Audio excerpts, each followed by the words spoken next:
રાજ્યમાં ભર શિયાળે માવઠાની આગાહી 25 થી 27 ડિસેમ્બરે કેટલાક જિલ્લામાં માવઠાની શક્યતા 22 ડિસેમ્બરે ગુજરાતમાં વાદળછાયું વાતાવરણ રહેશે।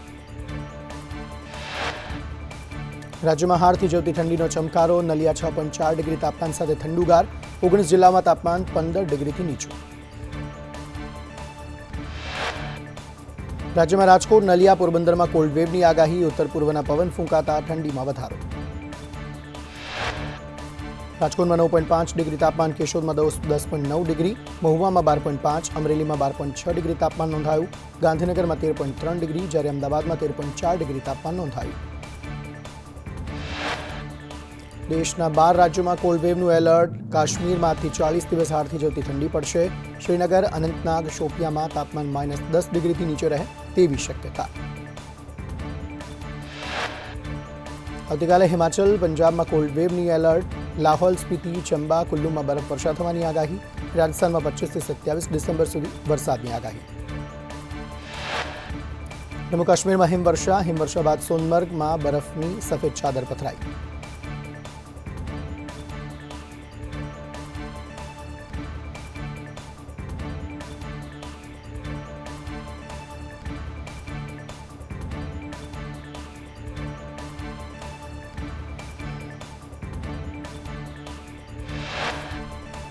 દેશની રાજધાની દિલ્હીમાં તાપમાનમાં ઘટાડો, દિલ્હીમાં તાપમાનમાં ઘટાડા સાથે શીતલહેર યથાવત।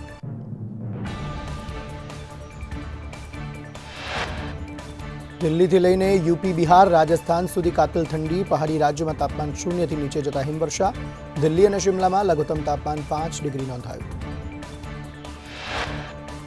રાજસ્થાનના કરૌલીમાં 1.3 ડિગ્રી સેલ્સિયસ તાપમાન નોંધાયું, તો મધ્યપ્રદેશના રહામાં 3.3 ડિગ્રી સેલ્સિયસ તાપમાન નોંધાયું। કાશ્મીર, હિમાચલ પ્રદેશ, ઉત્તરાખંડ, લદ્દાખમાં હિમવર્ષા, શ્રીનગરમાં -6 ડિગ્રી સેલ્સિયસ તાપમાન નોંધાયું, કારગિલમાં -13.5, તો લેહમાં -11.2 ડિગ્રી સેલ્સિયસ તાપમાન। પીએમ મોદી આજથી 2 દિવસના કુવૈતના પ્રવાસે, 43 વર્ષમાં ભારતીય પીએમની પહેલી કુવૈત યાત્રા। પીએમ મોદીના સ્વાગતમાં કુવૈતમાં હલા મોદી કાર્યક્રમ યોજાશે। પીએમ મોદી કુવૈતમાં ભારતીયોને સંબોધન કરશે। પીએમ મોદીને કુવૈતના બાયન પેલેસમાં ગાર્ડ ઓફ ઓનર અપાશે। પીએમ કુવૈતના પ્રધાનમંત્રી સાથે પ્રતિનિધિમંડળ સ્તરની મુલાકાત કરશે।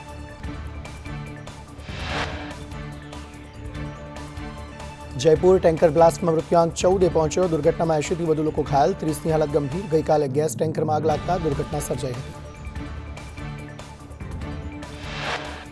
મધ્યપ્રદેશના દેવાસમાં આગમાં 4 લોકોના મોત, ઘરમાં લાગેલી આગમાં પતિ પત્ની સહિત 2 બાળકોના મોત, આગ લાગવાનું કારણ હજુ અકબંધ। મધ્યપ્રદેશના ભોપાલમાં ત્રિશુલ કન્સ્ટ્રક્શન કંપનીના માલિક રાજેશ શર્માના અનેક સ્થળો પર આવકવેરા વિભાગના દરોડા, 2 બેગમાં આશરે 52 કિલો સોનું અને 10 કરોડ રૂપિયાની રોકડ મળી આવી। 52 કિલો સોનાની બજારમાં કિંમત 23 કરોડ 14 લાખ રૂપિયા। મધ્યપ્રદેશના ભોપાલ, ગ્વાલિયર અને ઇન્દોરમાં 52 સ્થળોએ દરોડા પડ્યા। આઈટીની ટીમને રાતીબાડ વિસ્તારમાં મેંદોરીના જંગલમાં એક બિનવારસી કાર મળી। આઈટીની કાર્યવાહીમાં 100 થી વધુ પોલીસકર્મીઓની ટીમ સામેલ।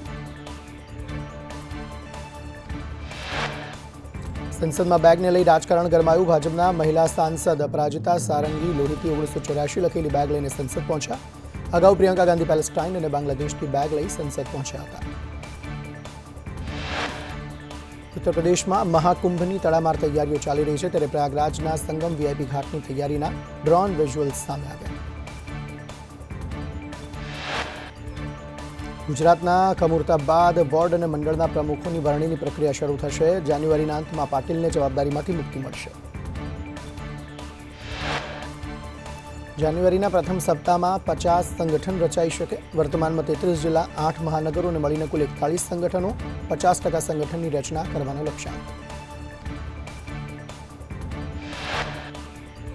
રાજકોટ બાર એસોસિએશનના નવા પ્રમુખ તરીકે પરેશ મારુ ચૂંટાયા। વર્ષોથી ચૂંટાતા બકુલ રાજાણીની હાર, સમરસ પેનલ બની વિજેતા। દાહોદમાં કાયદો અને વ્યવસ્થા જળવાઈ રહે તે માટે પોલીસનું કોમ્બિંગ, બસ સ્ટેશન, અવાવરૂ જગ્યાએ પોલીસનું કોમ્બિંગ, પોલીસના કોમ્બિંગથી ગુનેગારોમાં ફફડાટ। સુરત મનપાના અધિકારી સાથે 90 લાખની ઠગાઈ, 2 મહિલાઓ રોકાણના નામે છેતરપિંડી કરીને જતી રહી। શંકા જતા અધિકારી સાયબર ક્રાઇમમાં ફરિયાદ નોંધાવવા પહોંચ્યા હતા। ખ્યાતિ હોસ્પિટલે નવેમ્બર 2022માં કલોલના ધમાસાણામાં કેમ્પ યોજ્યો. 12 લોકોને ખ્યાતિ લઈ જવાયા હતા, જેમાંથી 2 લોકોના મોત થયા. રાજકોટના જસદણમાં અપહરણનો આરોપી ઝડપાયો. લગ્નની લાલચ આપી બદનામ કરવાના ઈરાદે સગીરાનું અપહરણ કર્યું. પોલીસે આરોપી મંગળુ ચંપુવાળાની ધરપકડ કરી. મોરબીમાં વધુ એક બોગસ તબીબ ઝડપાયો. માળિયાના કુંતાસી ગામેથી ઝોલાછાપ તબીબ ઝડપાયો. બોગસ તબીબ પોતાના જ મકાનમાં કરતો હતો એલોપેથીની સારવાર. મોરબીમાં 3 કિલો ગાંજા સાથે યુવક ઝડપાયો. એસઓજીએ બાતમીના આધારે દરોડા પાડતા વેચાણ સામે આવ્યું. આરોપી વલી મોહમ્મદ મોવર સામે ગુનો નોંધી તપાસ હાથ ધરાઈ. સોમનાથ મંદિર નજીક દીપડાની દહેશત. સોસાયટીમાં દીપડાના આટા ફેરાતી સ્થાનિકોમાં ફફડાટ. સમગ્ર ઘટના સીસીટીવીમાં કેદ.